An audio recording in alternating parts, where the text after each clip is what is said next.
내 면역 기능이 오히려 더 역효과를 일으키는 경우가 있거든요. 그래서 특히 아이들 같은 경우 또는 어른도 이제 염증이 심해가지고 굉장히 유착이 심했던 분들은 많이 아플 수가 있어요. 그러니까 통각을 반응 수치를 낮춰주잖아요. 찬게 들어가면.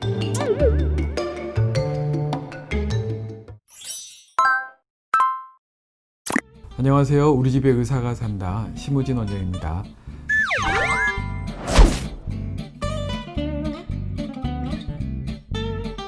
편도 수술하고 나서 아이스크림을 먹는 게 좋다고 하는데 그게 과연 맞는가요? 라는 질문에 대해 답을 드리겠습니다.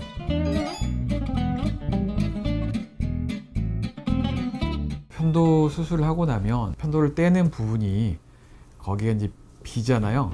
빈다는 말이 근육을 덮고 있는 점막이 편도를 떼는 부분만큼 사라지는 거거든요. 쉽게 말하면 우리 구내염처럼 입안에 이제 점막 상피가 벗겨지면 거기 통증이 오잖아요.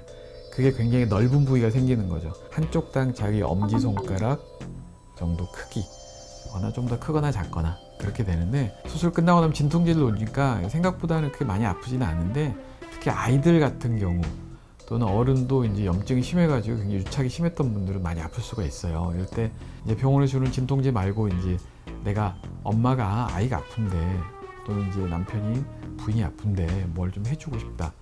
그럴 때 이제 많이 선택하는 게 차가운 거죠. 왜냐하면 우리가 보통 보톡스를 놓을 때도 마취약을 바르고 할 때도 있지만 얼음을 한참 놔뒀다가 5분 정도 놔뒀다가 떼고 나서 놓기도 하잖아요. 훨씬 덜 아프고, 그다음에 뭐 우리 운동하고 나서 아플 때 이제 냉찜질한다지 하는 것처럼 통각을 반응 수치를 낮춰주잖아요. 찬게 들어가면 굉장히 도움이 됩니다. 실제로 도움이 되는데, 보통 우리가 일반론으로 봤을 때 상처가 또는 염증이 생겼을 때 염증 세포가 들어와서 염증이 커지죠.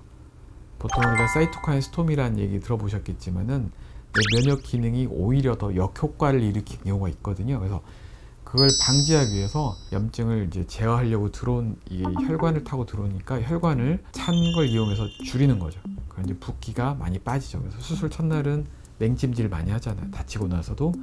근데 24시간이 지나고 나면 이제 부은 걸 가지고 나가야 되니까 온찜질을 해서 이제 자꾸 혈관이 많이 들어와서 가지고 나가라.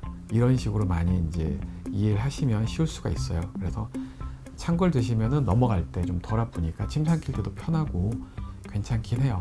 근데 여기서 이제 뭐가 있냐면, 아이스크림 차가워서 좋긴 한데 찬 건 좋은데 크림이 들어가면 안 돼요. 유지방이 들어가면 유지방에 이제 목에 가래 느낌이 좀 많아져서 이렇게 기침을 유발하게 되는데, 그러니까 역류를 조장할 수가 있기 때문에 유지방이 안 들어간 아이스크림 종류, 그러니까 셔봇 종류, 빙수 같은 그런 질감의 찬 걸 먹는 게 좋고, 아이스크림 자체에서 이제 유지방이 많이 들어있는 건 맛있겠지만은 그런 거는 피하시는 게 좋습니다.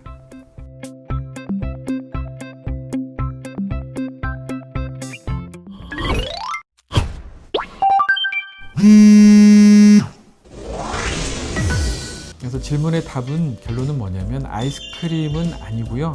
차가운 음식은 괜찮습니다. 너무 많이 먹어서 배탈 날 정도 드시면 안 되고요. 편도 수술을 결정하실 정도면 굉장히 많이 고통을 받으셨을 텐데, 현명한 차가운 음식을 이용해서 통증을 조금이라도 줄여가시기를 바라겠습니다. 감사합니다.